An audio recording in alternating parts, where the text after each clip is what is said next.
Never dead, just stranded. On pretty decent shores, I might add. Sony big money, seemingly unchained creative freedom, a kinda tarnished but not detrimentally so reputation, all of Hollywood's dicks up his ass voluntarily, which isn't usually the variety that those dicks come in, and the many bridges with his troubled past burnt, as he paves the way for new ones with slightly muddied but ever forward-moving hands. Getting older, but no longer bored. Clever metaphors aside though, I'm glad to see the motherfucker finally working on something that doesn't have to be retrofitted into an increasingly tired series. MGS fizzling out is the product of many things, as I've shown you over this now 11-part retrospective, but one key thing I, with the exception of when I talked about 3, only more subtly hinted at was that he'd often had to involuntarily rejigger ideas for entirely different games into the MGS storyline, thus self-destructing its continuity for the sake of making that work. It's easy to call bad writing on the plot twists of 4, the dreaminess of 5, or the contrivedness of Peace Walker, but honestly, considering the above, I think it's pretty impressive how overall cohesive of a narrative was still squeezed out of story ideas, themes, and settings that were never ever meant to fit together at all. Most, though, wouldn't grant him that bigger picture. Check out what the games do individually and conclude that he write the no good, no more, or never even had. Often pointing at the following game as the one true decider of whether or not he could actually wrote good. Dunno by whose or what standard. I think if you're expecting something traditionally written, then you're barking up the wrong phallus, nor would I personally equate unconventional with bad even remotely in any capacity, but sure, I'll bite. Oh no, speckled starry-eyed Jim Union Spanky Joe has fallen apart. Divided, one might say. People living isolated from one another, one might assume. Lacking in empathy or optimism, you might infer. Oh, look at my African-American over here. Good thing P-Baby McFunnyface is here to bring it all back together, though. President Lady be all like, please go on a cross-country journey road trip and stop the homo demons. Homo demons travel across the divided states of A to rip that D from its mouth and give it a U back to suckle on. But don't you dare try to suckle Norman's fuckle, though. His D private. Wouldn't wanna like objectify any of your characters, of course. Anyway, there's lactating titties, a de-aged childhood crush, some chick named Fragile for you to mamaru, plenty of face licking, and Sam's bare ass, all amounting to a mountain climbing game delivery man simulator with baby. Going through the motions really helps with the soreness, though. What is she? She's my daughter. And I'm her mama. When people talk about Kojima losing his touch, they're mainly referring to the story side of things. Gameplay is pretty consistently great and or strange across all Metal Gear games after all, and his other works, what he wrote and directed, were visual novels, so there ain't much to go over there. What is interesting, though, is that he's definitely very hands-on on this side of things too. Dude literally handcrafted many of the levels for Metal Gear Solid 1, for instance, using Lego. Of course, he had various programmers doing the actual brunt of the work, but whether or not if he's actually out there coding shouldn't matter, as he's still very much involved with the actual game design of his games. He comes up with the concepts, mechanics, and gimmicks, and has them tie into the themes of the story that he's also written. So, Death Stranding is for sure worth analyzing on this front using the touchy lens, because, you see, what I personally think is really neat about the MGS series' its gameplay is the realistic arcadiness of it all. Meaning that one takes a concept like, for example, stealth espionage, and researches what that be by checking out what actual real-life spies and agents do. What are the things that they need to be mindful of? What are the tactics they use? How do they move, talk, compose themselves, and so on. And then also watch tons of related fiction and seeing what kinds of cool shit they do with it there, to then, say, combine all of that to make fun, intuitive, weird, and arcadey gameplay specific to it. Which is how we ended up with... What was that noise? The crazy wall leanings, the survival systems, the detailed encyclopedia's worth of factoids, all of the crazy aiming positions, and the nifty future tech blueprints and movie cliches turned interactive. And Death Stranding takes exactly that approach, only with hiking, package delivery, and themes of rebuilding a society. What do male people struggle with? Well, the weather mostly, being on time, and trying not to wreck someone else's deeply awaited valuables, so those is mechanics now. In the form of time limits, rain actually being a lethal threat that turbo rusts shit and turns people into prunes. Not to mention it making things slippery still. And of course you also can't take a tumble or drive too recklessly lest your cargo gets bumped to dump. But how does hiking work? Well, if these Everest memes of rich white people dying in the crevices where they belong are anything to go by, I must say that they use a lot of ropes and ladders to awkwardly bridge said crevices, so hey, that's gameplay. And I mean, they need to mind avalanches and monitor their breathing and stay hopped up on energy and be way mindful of how much shit they're packing and where their body temperature is going, so, let's include all that too. And Wait, what? There's walking techniques? Walking can be technical? Well, sure. Make that the crux, why don't we, acting? Only let's do all of it in a cooler, more future-y way. And as for that whole rebuilding society thing, let's just literally have the player hook people up to the internet so they can keep in touch and have little mini arcs in which they learn to be more social again. And let's also add an online component so that we can literally rebuild together. Like, fuck it, bro. Just plop down some houses and highways and storage units and Wii Metal Gears and cars and bikes and bridges. Let's get it. As I said, it's literally Metal Gear design philosophy and most likely Kojima's own design philosophy applied to something that finally isn't stealth for once. And that's pretty great to fucking see. Beat that pussy up! Beat that pussy up! Beat that pussy up! Aside from QWOP, Death Stranding may very well be the first actual walking simulator. People chuck that terms at narrative games, sometimes derogatorily, but most of them is just adventure games really, with puzzles and examines and dialogue options and things that for sure deviate from walking.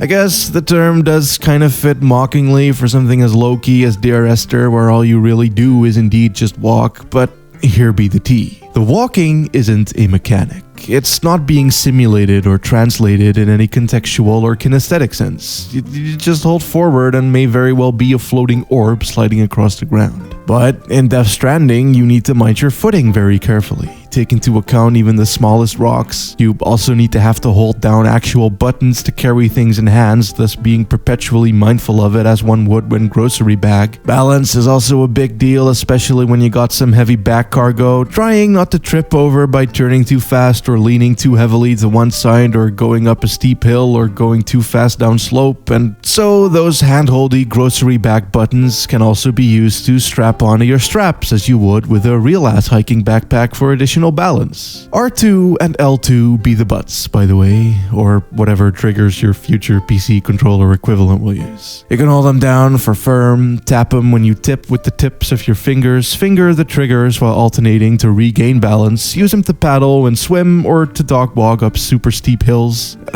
Basically, there's just a lot of functionality hidden under just these two buttons, which will not only become a theme in this game itself, but is also a big part of Kojima game design in general. I mean, shit's intuitive, yet strangely hard to get used to in the same way that the CQC was in Metal Gear Solid 3, or all of the weird-ass gun leaning and aiming shits were in 2, or the subtle analog hair triggering and gun letdowning of both. Much like those, it's just as weirdly mech-like, only doubly so here, seeing as one's rather aware of the individual limbs and weight, i.e. the walking is actually simulated. Anyway, as I alluded to, a big thing in this game is multifunctionality and hidden depth.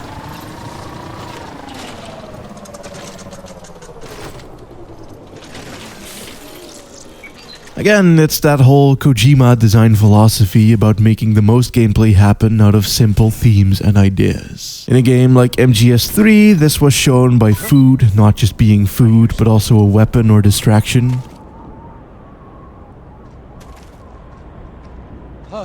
Or a box in Peace Walker not just being a box, but also a leg up, or a fucking Swiss blade of combat mechanics as far as V was concerned. And the coolant spray in 2 may have just been a thing used to tediously disable bombs to most, but to a gamer genius, it was also a way to gas the homies. Shit like that. And Death Stranding may very well be the most of it has ever been.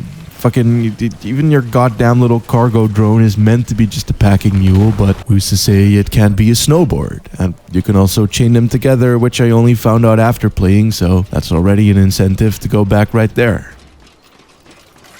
Or what about your cargo? It isn't just dead weight either, because why wouldn't you be able to violently swing it at motherfuckers or beat them over the head with it? Rope can climb, rope can tether, and rope can choke, and that ain't even getting into the admittedly confusing but also stupendously deep hidden list of options that is your buildy thing.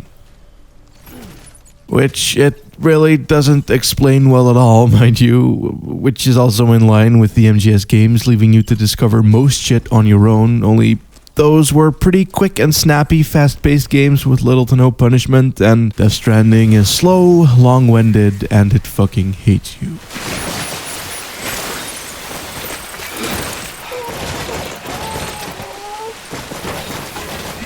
As is demonstrated here by me trying to wrap my head around the Herculean feat that is fixing this bike. First off, you need to charge it, for which you need a charging station. You can make those with the buildy thingy, but it's not like the game has like a crafting menu per se with a clear charging station option. Hell, the fucking menu in general is a goddamn information overload, so even if that is stated somewhere, my dyslexic, short attention span illiterate ass sure as shit wasn't seeing it. Anyway, as Mama says upon arrival, you need to use the PCC to build one. So I crafted one of those, plopped it down, and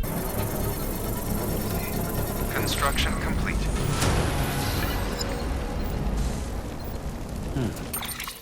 It didn't do shit. So then I opened it up and saw that it could be upgraded. Oh, that's probably it. This is just its base form, I said, already making my way downstairs to grab a dick ton of metals, the bringing up of which took a hot fucking minute, like...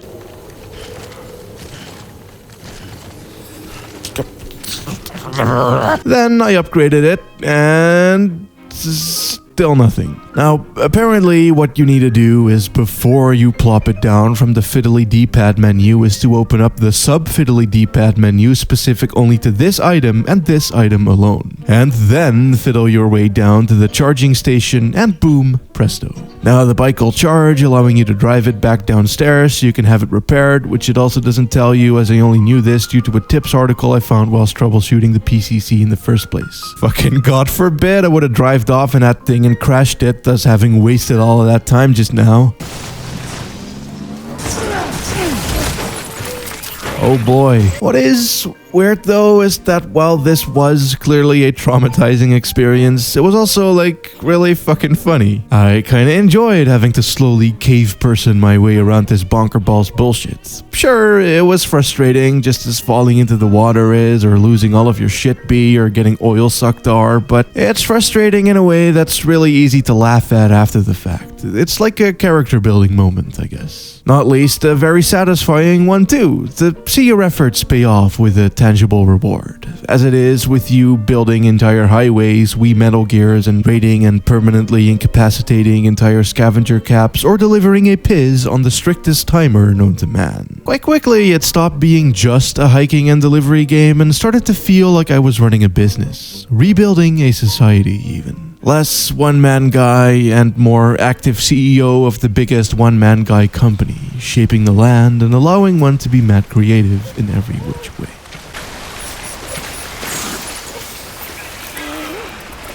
Though, I guess it is a bit of a it's as fun as you make it sort of game. I mean, the following statement is sort of a stupid one given that nothing is truly for everyone, but this game really isn't for everyone. What was funny and creatively rewarding to me might just be frustrating to someone else less inclined to weirdo art game bullshit, because even the base gameplay with all of that carrying can be a bit boring when you see it as just walking. I see a puzzle. The way the land gives way to various paths and blockades, getting me to analyze every rock face, crevice, and edge to calculate the best way around or over, like which hill parts is the smoothest, which hole is narrow enough to jump over, which drops shallow enough to survive, that sort of thing. That's what kept it engaging to me all the way. Whether on vehicle or on foot, it always felt like I was negotiating the landscape as if one giant puzzle. But the key here is felt like. Just as in Metal Gear, some people are gonna spend the whole game flat on their stomach, hiding in locker, repeatedly tranquilizing every enemy they come across, which to them no doubt will make it seem like a boring repetitive game too. But meanwhile, here I am fucking setting up traps and blowing up helicopters and going around scaring bitches away with my smelly suit and gassing motherfuckers. Whether or not the games encourage that, I don't think matters, because as it is now, it just inspires replayability for those who do find it, as it alienates those who likely wouldn't have fucked with it in the first place. It's just that, again, while Death Stranding is certainly like that too, being that some will find themselves hiking like 1 mile a day, calling the game a slog, I'm out here jumping gaps with my blood red trike, snowboarding across volcanoes, beating up boys by the dozen, and building highways with the fam. It is also far slower and far less accessible than any Metal Gear game ever was. Also, this game might have the most effective product placement I've ever seen.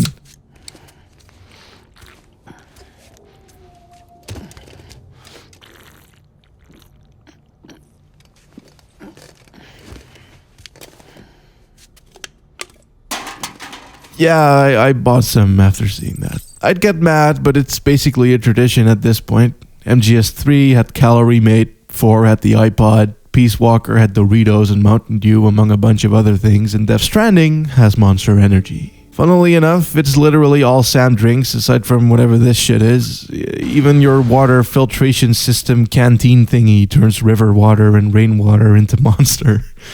Dude's not gonna live past the age of 40, but hey, I'm cool with it.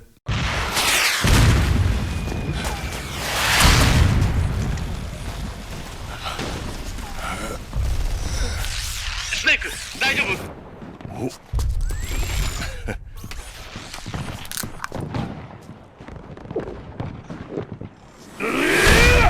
さすがスネーク、衰えてないね。うん、いいね。 I will be real with you though, the general gameplay loop can feel really tedious at first, being that the entire game is essentially one big fetch quest. Sometimes there's spooky monsters or angry dudes chasing you, other times you're dodging avalanches or sneaking through disgustingly lush forests or even barreling down the open road, which is all shit what I fucked with very much, but at the end of the opening you do still just kinda go into a menu to accept the thing and get a waypoint, and then you pack the thing and then you bring it to the waypoint, only to get a new thing and the new waypoint repeat.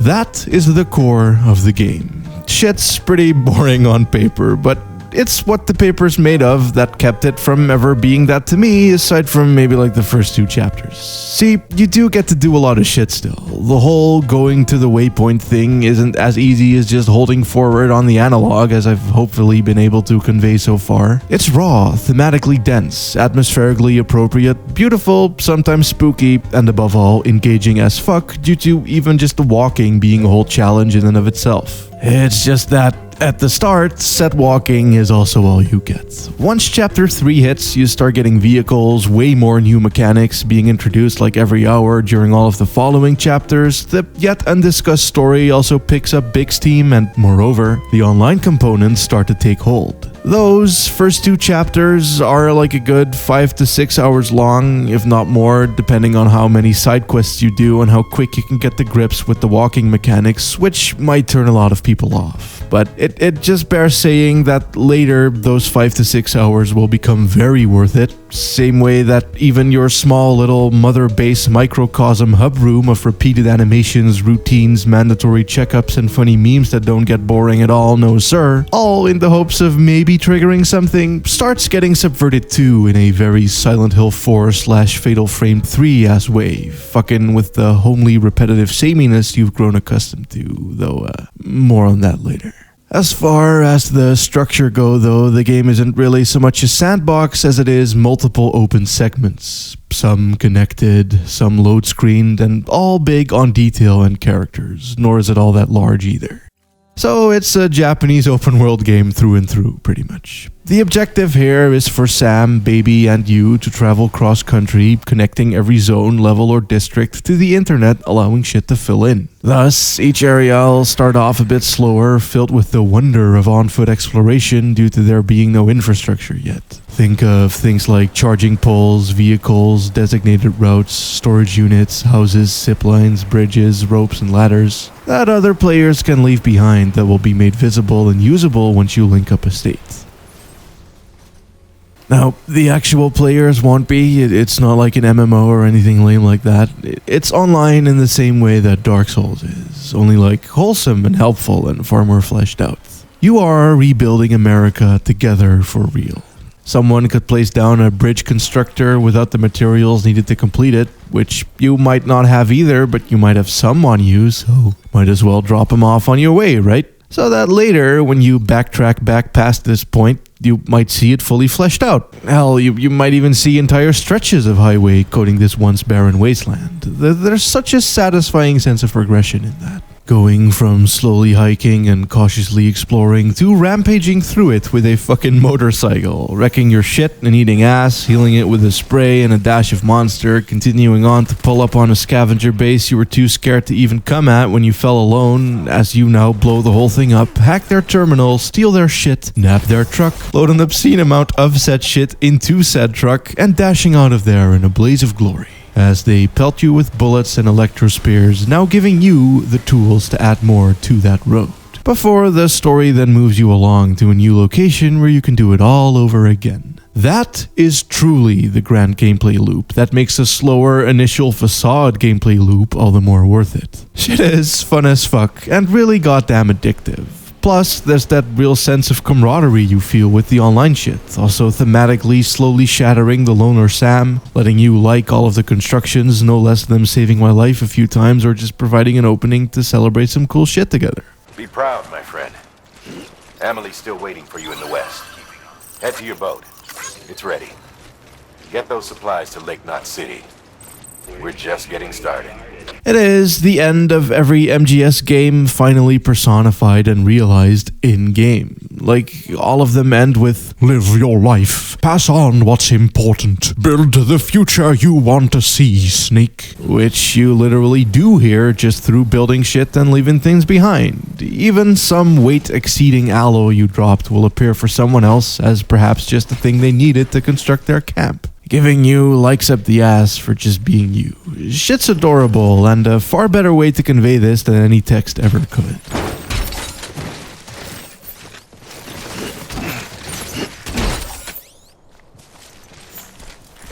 After that, the expertly designed landscapes that ditched the generated Bethesda vibes of many other nature games, coating the land with little puzzles, artifacts of a bygone time, and all manner of landmarks and details that not only let the land tell its own little story, but also make it a lot easier to memorize.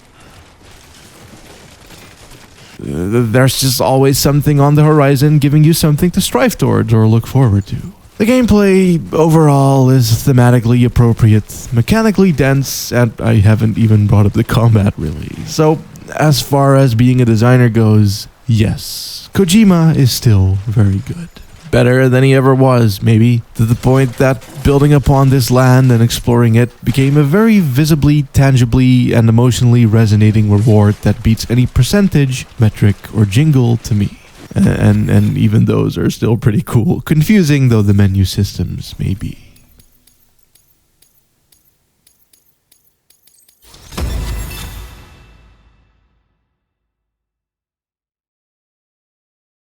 Now, by now, it should be pretty clear that I personally don't think Kojima has lost shit, that he's always been very consistent with his style regardless of what form it takes, as I've just shown to you on the gameplay front alone. But, as I said earlier, the Metal Gear series did go off of its fucking nut a bit after 2 and 3 essentially deadlocked the story. MGS4 had to roll back so much as a result that even if it was written by the most writerist writers ever, cracks would have started to show regardless. And then, of course, Peace Walker came out, which attempted to sidestep the whole ordeal by clean slating shit, which in turn only crumbled the plot even further, having to still acknowledge what 4 did. And then V, I think, kinda tried to do what 2 did, fuck youing the series to an end, pretty much. Only it was built on the now woefully cracked foundations, causing the whole thing to fall apart.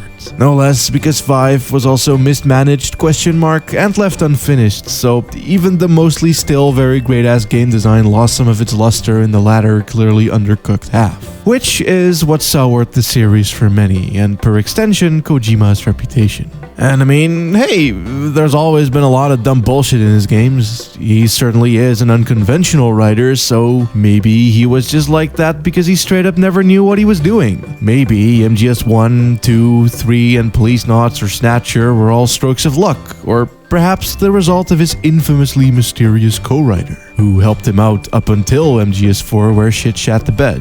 Even though he had fuck all to do with at least 2 of the games I listed there, and those seem pretty goddamn consistent with the others too, so, you know, maybe it actually was just circumstance that caused shit to go bad. Because maybe Death Stranding is also very consistent in tone, writing and thematics as something even as far back as Police Knots. So, come with me, Introduction Part 3, as I bite the hand that reaches me. While I go over some of Kojima's trademark writing and directing elements and how they reflect themselves in this game to discern whether or not he still be who he be, aka Gucci. Over half of the dev team is ex-Konami. He may have left some key peeps behind who wrote and directed various spin-offs, but his official second right-hand man since MGS4, Shujo Murata, saved from the Konami gulags after being credited on Zoe 2 VR, is back once again doing what he do, fleshing out concepts and writing a lot of the more secondary dialogue, like say the emails, lore dumps, and tutorial prompts. And Kenji Yano, aka his former Kojima stream co-host, who he had been buddies with even during the MGS days, is now also writing, doing... Look man, I don't know, but he has the credit, okay? Shit's cool because Konami has very shitty blacklisting policies for when people leave the company, so it's great to see Kojima/Sony let all of these folks in under their wing, but also because it extra ensures a bit of consistency with his past works, whilst also showing how versatile the team as a whole can be when not forced to write square stories into round plot holes. Which is why, right off the bat, I should bring up the fact that the writing feels a lot more natural than it did for any of the Metal Gear Solid games. Could be because Kojima himself was far more hands-on with the localization, also being the casting director himself now, or just because of the voice cast implementing a flair of their own. This tweet seems to certainly suggest as much, but I think something that also goes into it is how much baggage the Metal Gear Solid series had to deal with. The lore, all of the two-faced characters, the batshit terminology with decades of backing, plot twists meant to deliberately ruin shit or meant to unruin the ruin. It's not exactly solid ground for a cohesive script in which people speak naturally. Secondly, Kojima is a very expository writer. I'll go into this in a future video that I'll reveal later as if I had never said this, but when you look at Police Knots, a game he had basically written solely by himself, I think, not 100% on that yet, wait for that video, you'll see that shit's deeply and heavily character breaky. Seeing people exposed to skinny deets at every chance they get. Here, people do that too, like only about an hour in, homie goes all, "Yep, this here is my city," explains the entire history of the city and the world to Sam, even though Sam also would know being from the same fucking world. But it has this casual flair to it now, being that it isn't delivered in flat textbook codec speak. Doesn't mean though that I didn't see Kojima's head.png creep into the screen a number of times, but still. The acting, the casual quippage during banter, the use of real-life people vernacular or facial expressions used to convey shit rather than... What? My hand! Shows how the team and Kojima himself have quite come away since needing to forcibly force their bullshit where it don't belong. Because goddamn, does this game have enough bullshit of its own. There's a lot of lore going on here, like a lot of terminology, a lot of concepts drawn from weird places like ancient Egypt, a lot of things that'll make a boy say, "What?" on first impact, even if it is brought with a flair not yet seen before. Thing is that sort of almost a problem early on is the co-writers and perhaps maybe even Sony having put a "don't let him go full Police Knots again" leash around Kojima's neck. And as a result, not everything feels as flawlessly introduced as it could have been. For example, before you had even seen the man, Hartman is already breaking in God voice style to talk about Norman's poop and pee. That is valuable poop and pee science for sure, and also very deeply Kojima, but it still feels weird when you don't even get up. "This is Hartman. He's been traveling to and from the beach in order to find his long-lost family. who we had lost back in Zanzibar. Sam, do you remember Zanzibar? It's where your long-lost brother, Die Hard Man, first donned the mask. Sam, do you happen to know what a beach is? A beach is a landform alongside a body of water, which consists out of loose particles. The particles composing a beach are typically made from rock, such as sand, gravel, shingle, and pebbles, and the particles can also be biological in origin, such as seashells or coralline algae. Not that there's none of that, but most of it is in emails and research papers and other types of records which aren't voiced. So shit's a fuck of a whole lot less cool and stupid, you know? You'll also feel really lonely at first, only meeting people through hologram and hearing disembodied voices over radio or codec. It's like you're cut off from society and in the dark about a lot of things, and then you reconnect people, showing them the value of life, no less to Sam. And before you know it, you start meeting and befriending everyone, all the while the land becomes coated in constructions of others, with soon even the hologram people leaving their bases or waving at you as you go by, or writing lovingly written emails with heart emojis and But I'm not alone anymore. I can feel her again. She's close. Thank you, Sam. I feel whole again.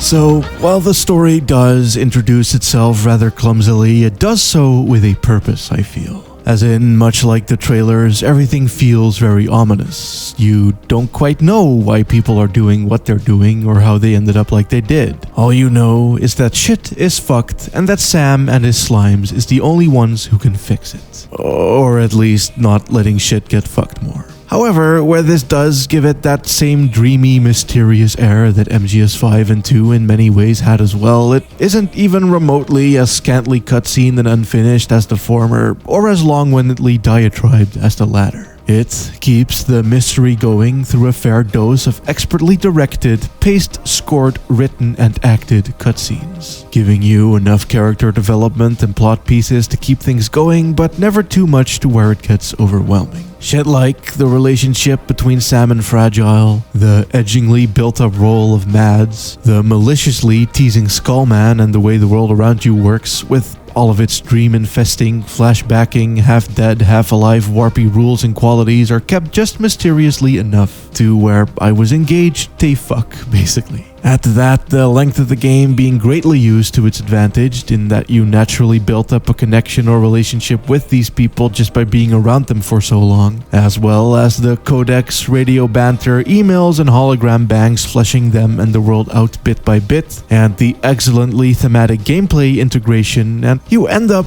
with a game that feels like one big cutscene. Though not in that flashy, interrupty, part-time Half-Life-y MGS4-y sort of way, but in a much more elegant, subtle, and cohesive sort of way, in which all bits end up contributing to the greater whole, far more than you initially expected them to. From the bonds built up in side quests, to everyone always being around you, watching and talking, to how Sam himself goes from a lonely man who hates everyone to someone begrudgingly giving a shit, as he's surrounded by others more and more, which is why the game starts as a lonely hiking trip and slowly evolves into this densely populated, gadget-filled vehicle gangbang. What's also interesting is that a lot of the ideas here feel like they must have been stewing for a minute. I mean, for one, there's a fair few really odd similarities between it and Metal Gear Survive, with the whole world in between worlds idea, shit from various points in time dropping into our shaky reality, as well as the building and survival mechanics, or the idea of linking the whole world up by binding everything together with this weird coral looking ass shit left behind by dead alive enemies, which can also be used for upgrading stuff or fuel for all kinds of gizmos, all being strikingly similar, not to mention the game's themes of this post-mortem doomed for dead rebuild mirroring either's development. I must say that it is very likely that Kojima and Co had openly been spitballing basic ideas that led to both projects.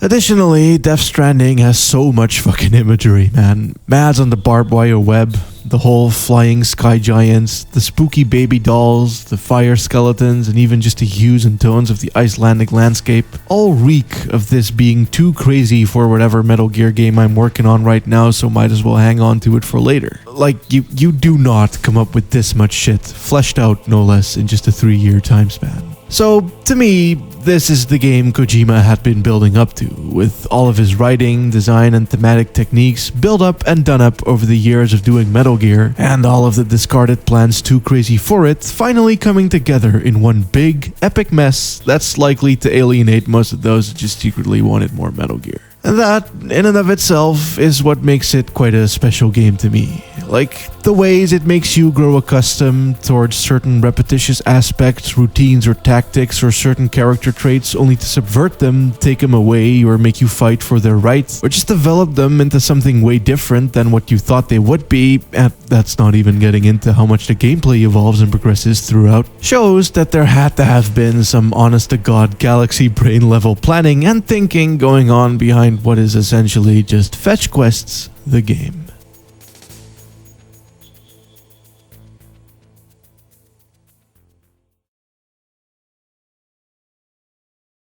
I think a big thing going towards people thinking that Kojima had lost his flair was MGS5 being so cold in many ways. I still maintain that that's on purpose, seeing as the trailers and the plot overall set it up a bit too perfectly for the longing of a game that ain't there, but it also still was what it was. A no-joke snake, no finger-banging ocelot, no meme-easy codec banter ass game, which charming bits could easily be distilled down to a few funny burger tapes and a who. So, I gotta say, it really warms my cockles when I caught Sam record-scratching Hartman's record for no reason. Or when I saw the baby blowing blowhards at Deadman. Or the actual fucking thumbs-up likes happening in cutscenes, which is that typical systems happening in-world and story Kojima-level fourth-wall fuckery that had been there since MGS1. This game really isn't afraid to make you laugh, intentionally or unintentionally, because dude, this guy is still called fucking Die Hard Man. Which is not gonna get old, I don't think. This game's skull-faced villain is also a fuck of a whole lot more flamboyant than the other ones, actually pulling literal goofs and gaffes on the gang and just, yeah. This is that same self-serious but also fuck that poop joke level storytelling that we've come to know and love or hate from Hideo Kojima.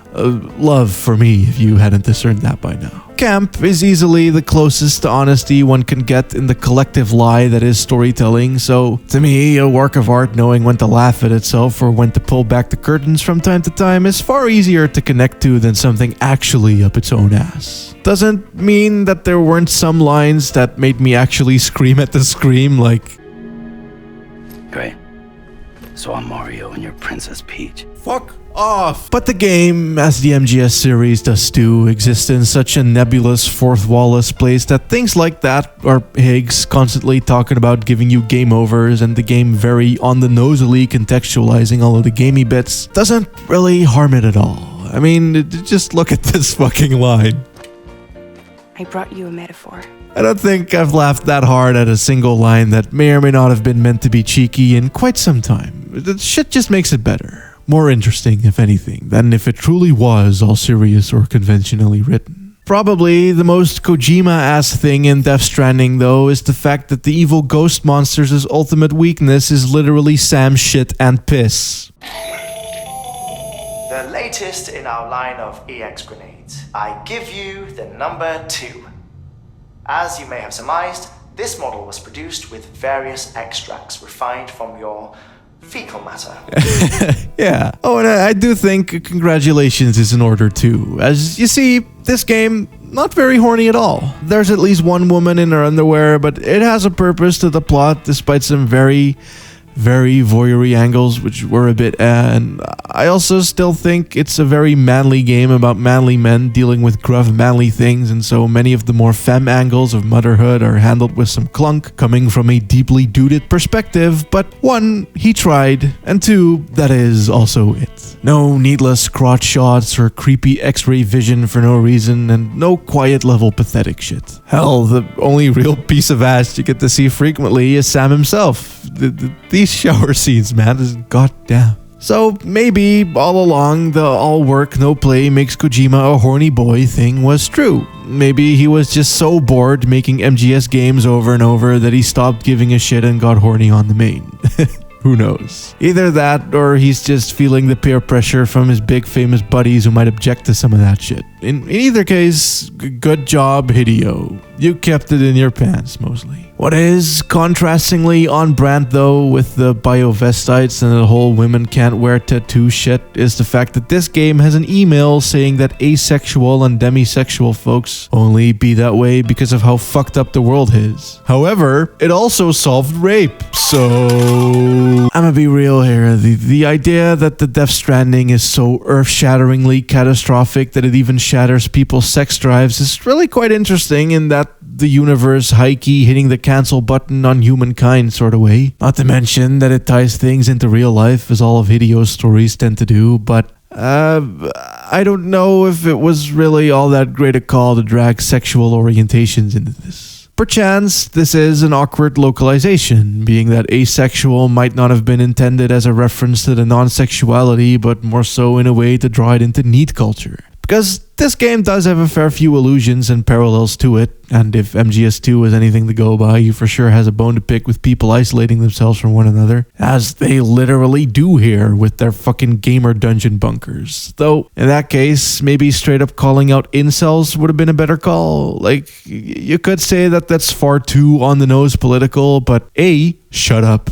and B, it uses terms like make America whole again far too many times for it to give even an iota of a fuck about anything like that. Not to mention it's starting off with you literally dumping the president's corpse into the goddamn trash. It is very on-brand Kojima political, with its anti-big money power abuse taking the form of America and its war machine, with all the IRL name drops and mentions that could entail. So it certainly could have gone down that route. Though I will say one thing, a big part of the story is characters figuring out what to do together. Almost all of the exposition dumps is prefaced by, this is just a theory, or this is only conjecture, or I think perhaps, and so on. And the research papers can contradict each other like that too, so maybe this is just some guy considering things openly and therefore not meant to be in fully endorsed statements, so to say. Could be, but given that Kojima's stories often tend to be very literally drawn from what he thinks and feels or is going through, with even the villains oft espousing his views, all being in a warped and twisted meant to question sort of way, I can certainly see why some would take offense at this shit and directly point at him, as they did with the misogynist boomery pensions of his games past. Overall though, writing-wise, I do think that this is his best work. Characters in his games often tend to be representations of ideas or themes or metaphors, but they will also always be people, and that clashes in games like 2 or in 4 or really badly in Police Knots, because the moment they go to fulfill their thematic plot purpose, it feels like they break character to mouthpiece from Kojima directly. Metal Gear Solid 2's ending comes to mind specifically, where, yeah, you know, there's a lot of cool shit in there, but parts of it are also quite ham-fistedly written. Snake's monologue specifically feels really preachy and breaky and out of place, well-intentioned though it be. Here though, I don't really get that vibe. Things kinda have that Lynchian distant thing about them, where people feel just appropriately vague enough that their metaphorical status doesn't impede their character, but instead melds with it. And again, it's not badly distant. These do feel like people that you can relate to or feel for, which I did, mainly because you're figuring shit out together with them rather than getting exposed to omnipotently by way of a Kojima brain drain. And so,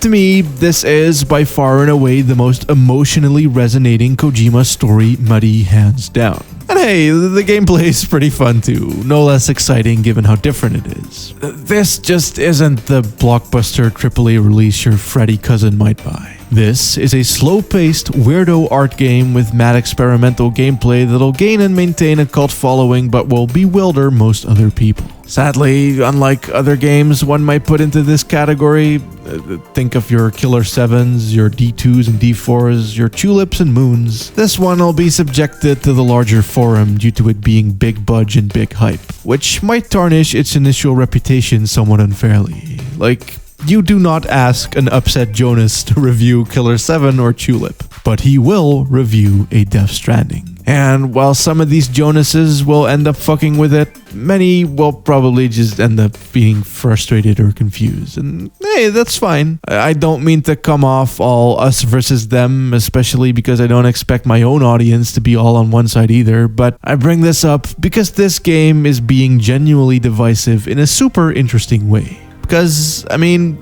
bro, shit plays directly into its own theme. That is too meta. One rarely metas this strongly. It's making people feel real, visceral emotions that transcend your usual angry loot box rants or blind hype 10 out of 10 diatribes. Death Stranding is genuinely pissing people off or making them fall in love, and that shit to me is pretty goddamn valuable.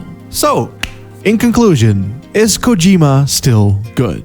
Well, rephrasing the question as I did during Introduction 3, i.e. does he still be who he always be, then yes, he very much is. Dude evolved as an artist, of course, but as I've hopefully been able to show here, this is about as Kojima of a game as it gets. One that for me can easily join the ranks of the MGS3s and 2s and Police Noses and what have you. Definitely an easier game to love than Metal Gear Solid 5 was for me, that's for sure. Don't have none of that expectation and sequel baggage behind it and shit. That said though, while I've kinda more or less established his style through the lens of this game and throughout the retrospective as a whole so far, there is one question that remains sort of vague.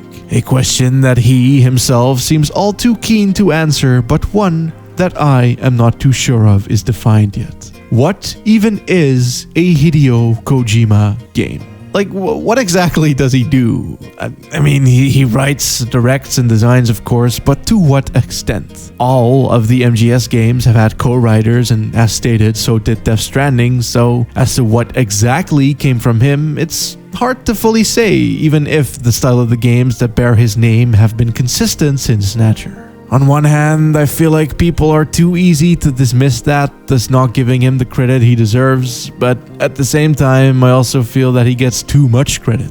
He doesn't make these games on his own, and there are also many games I have yet to deeply probe that carry his name by association, or through some other reason that he may not have even fucked with much at all. So, I hereby introduce the Hideo Kojima Timeline, on which I will pin various loosely tied essays on the non-MGS games that have been tainted by the stank of Hideo. Some games you may have never even heard of before.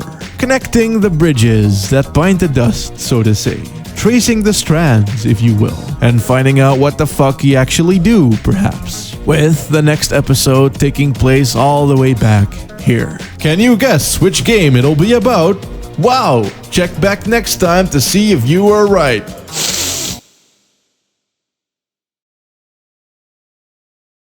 Sorry about not talking about the raw plot too much, by the way, let alone the ending, but I didn't want to spoil everything. Shit hit pretty fucking hard though. I feel like it might confuse some, much like how MGS2 did at first. But everything from a certain person saving a certain someone to the whole philosophies espoused by a certain other, it is literally Kojima leaving Konami turned metaphorical. And also the usual stuff about life being worth living, only more genuinely hopeful than it had ever been in any of the MGS endings since 2, where shit often felt conflicted or bittersweet. Also, Shuju Murata in the credits, man, that's some good shit. I say this because I have researched and read and thought about this stuff so much over the course of doing this 1 year long retrospective that seeing it end, at least for now, like this, felt a lot more personal to me than it would do for most everyone else. Otherwise, I feel like there's a lot I need to meditate on here, but I couldn't not share that. Strands, man. The connection is real. Also, the final few moments of gameplay recontextualized the whole boring early start in a really meaningful way. Hell, the whole game does that gradually, I feel. I don't think half of the game would be half as satisfying without its shittier halves making you appreciate the smaller things first. And much like how even something as seemingly repetitive as the hub room is twisted and turned against you, making you value it way more than you ever thought possible, the whole game manages to slowly give a deep thematic and emotional relevancy to literally every bit of gameplay and every story beat. Even the really stupid names end up having a bona fide purpose, which will be smart in that liquid, solid as Kojima poop joke man sort of way, only now evolved with an emotional heft none of the MGS games ever offered. I fucking love this game. I think I'm already thinking about replaying it, given the shit I've learned about it since seeing the credits roll. It might not be a game made for everyone, but it is certainly a game made for me.